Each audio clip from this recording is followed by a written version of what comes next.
विवाहों के गुण जो मनु के द्वारा मनु स्मृति में संकलित किया है, जिसका वर्णन खुद मनु ने किया है, इन सभी बातों की चर्चा हम लोग इस वीडियो में करने वाले हैं कि महाराज मनु किस प्रकार से विवाह के चरित्र और उसमें होने वाले द्वेष दोष को किस प्रकार से वर्णन किया है। अर्द्विरेव द्विजाग्रयाणामः कन्यादानां विशिष्यते इत रेषां तु वर्णानामितरेतरकन्यां या। ब्राह्मण को जलदान पूर्वक कन्यादान करना श्रेष्ठ है। क्षत्रिय आदि वर्णों को परस्पर की इच्छा मात्र से दाता ग्रहिता के वचन मात्र से कन्यादान हो सकता है। साथियों, ब्राह्मण को जलदान पूर्वक कन्यादान करना श्रेष्ठ कार्य है। जिस प्रकार से ब्राह्मण को आप जलदान कर रहे हैं, उसी प्रकार से आपको कन्यादान भी करना चाहिए। अब बताइए, कन्यादान करना, क्या कन्या कोई वस्तु है क्या, उसे जो हम लोग या आप लोग दान करते हैं? कन्यादान करना गलत बात है। ये अस्येषां विवाहानां मनुना कृत्यो गुणः सर्वं स्त्रीगुत्वं विप्रा सर्वं कृत्यतो मम। इन विवाहों में जिसका जो गुण मनु ने कहा है, हे विप्रगण, वह सब कहता हूं, सुनिए। साथियों, इन विवाहों में जो गुण मनु बताया है, उसी के बारे में आगे बताया गया है। 10 पूर्वान् परान् वंश्यानात्मानं चैकविंशकं ब्राह्मीपुत्रः सुकृत कृम्नोच ये देनश पितृन्। ब्रह्मा विवाह से उत्पन्न धर्माचार्य पुत्र 10 पीढ़ी पीछे और 10 पीढ़ी आगे के पितरों को और 21वें अपने को नरक से उद्धार करता है। साथियों, कहा गया है ब्रह्म विवाह जो है, जो ब्रह्म विवाह करता है, उससे उत्पन्न जो पुत्र है, 10 पीढ़ी आगे और 10 पीढ़ी पीछे का जो है पितर और 21वें अपने को नरक से उद्धार करता है। देवो ढजा सुच्वेव सप्त सप्त परापरान आसार ढजा सुत स्त्रीम स्त्री नष्ट षष्ट का योढ़चा सुतः। देव विवाह से जो पुत्र होता है, वह 7 पीछे और 7 आगे के, और अर्श विवाह से उत्पन्न पुत्र 3 पीछे और 3 आगे को, तथा प्रजापत्य से उत्पन्न पुत्र 6 पीछे के और 6 आगे के पुरुषों को तारता है। साथियों, यदि देव विवाह से उत्पन्न जो पुत्र होता है, वह 7 पीछे और 7 आगे, अर्श विवाह से उत्पन्न पुत्र 3 पीछे 3 आगे, तथा प्रजापत्य विवाह से उत्पन्न पुत्र 6 पीछे और 6 आगे पुरुषों को तारता है।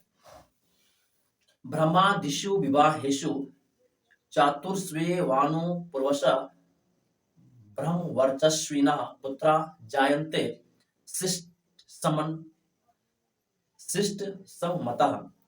क्रम से ब्रह्मादि 4 विवाहों से ब्रह्मवर्चस्व तेजस्वी और शिष्ट जनों से मान्य पुत्र उत्पन्न होते हैं। साथियों, क्रम से ब्रह्मादि 4 विवाहों से साथियों ब्रह्म वर्चस्व तेजस्वी और शिष्ट जनों से मान्य पुत्र उत्पन्न होते हैं। रूप सत्व गुणोपेता धनवंतो यश स्विना पर्याप्त भोगा धर्मिष्ठा जीवंती च सतम समाह। ये स्वरूप सात्विक तथा गुणी, धनवान, यशस्वी, समृद्धशाली, धार्मिक और शतायु होते हैं। आगे का श्लोक कहता है, इतरेषु तु शिष्टेषु निरिशंसा नृत्वादिनां जायन्ते दुर्विवाहेषु ब्रह्मधर्मे द्विषा सुताः।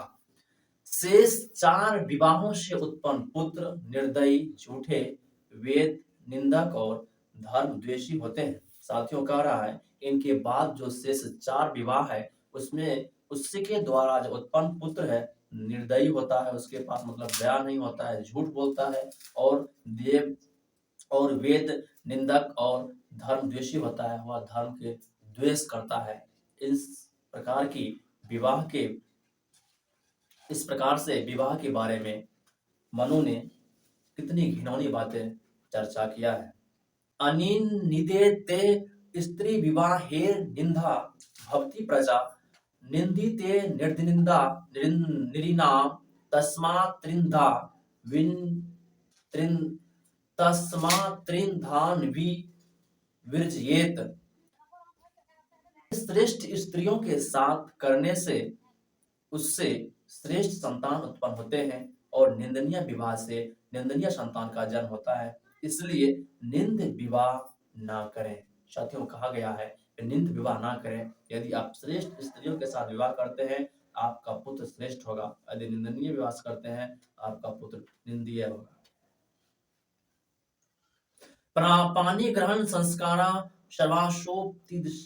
सर्वाशोपदिश्यते अशवर्णाश्यम यज्ञो विधुर्द्वा कर्मिन।